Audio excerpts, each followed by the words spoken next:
Trying to scrape up a down payment for a little fixer-upper in your neighborhood? Take a look at my next guest. There's a report around Wall Street that this is what he has in mind. This is Donald Trump, 33 years old.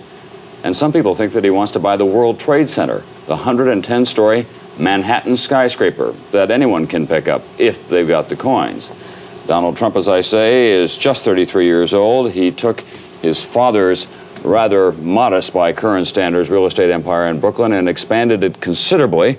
He now has an apartment for sale in a new Trump building called the Trump Tower going up on 5th Avenue. There it is. You can buy this apartment, one floor of it, one whole floor of that building, that is, $11 million altogether. You bought some prized properties at the bottom of the New York market in the 1970s. Inner cities have been pure gold since that time. Why? Because replacement costs have just gone up so much? Well, no, not really. I had a great faith in New York. Primarily, our purchases have been in New York. And about 5 years ago, New York was not considered very hot, and cities in general weren't considered too hot. And we purchased the old Commodore Hotel, and we've reconverted that now into about $110 million Grand Hyatt Hotel, which is opening up next week in New York City.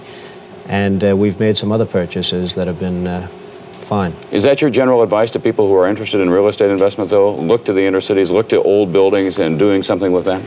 Well, I like the inner cities. I see the inner cities as being sort of a wave of the future now. I think with the problems of fuel and the gasoline shortages and everything else and the transportation, especially in the major cities such as New York and Los Angeles and Chicago, I see the inner cities as being probably, in terms of a real estate or in a real estate sense, probably the most viable investments. But it's going to be expensive. Apartments in New York City alone, one bedroom, not very large at all, $650 a month. That's tough for the working class, isn't it? And that's actually now a very low price. In fact, if you have any of them available, I'd like to maybe... I know where I can sell 1,000 of them at that price. Right. Actually, that is a low price. Right. That's really a very low price now.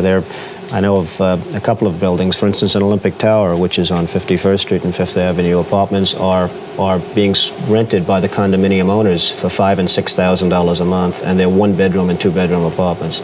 So it's, when you say $600, even in other sections, it's almost becoming a low price. What happens to some of the old buildings in the inner cities that are works of art? You were recently the object of a lot of controversy because you destroyed some sculptures on a building that you bought that the Metropolitan Art Museum wanted. Why did you have those destroyed, first of all, and what happens to the look of a city?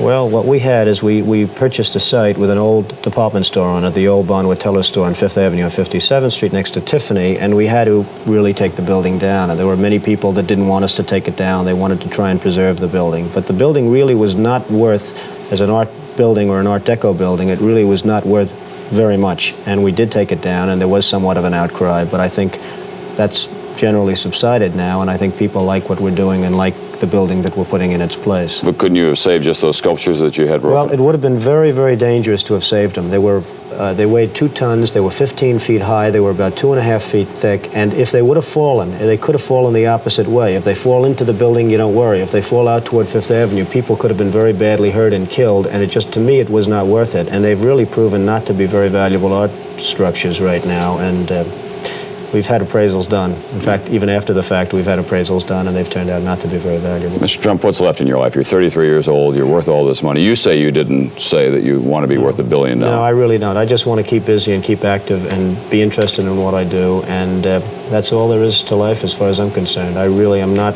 looking to make tremendous amounts of money. I'm looking to enjoy my life, and if that happens to go with it, that's fabulous. Give me one final bottom line. In 5 years, the price of a hotel room in New York City will go for? It could be $1,000 a night.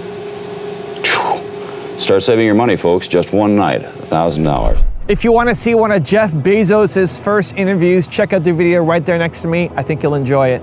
Continue to believe, and I'll see you there. I'm Jeff Bezos. And what is your claim to fame? I'm the founder of Amazon.com. Where did you get an idea for Amazon.com?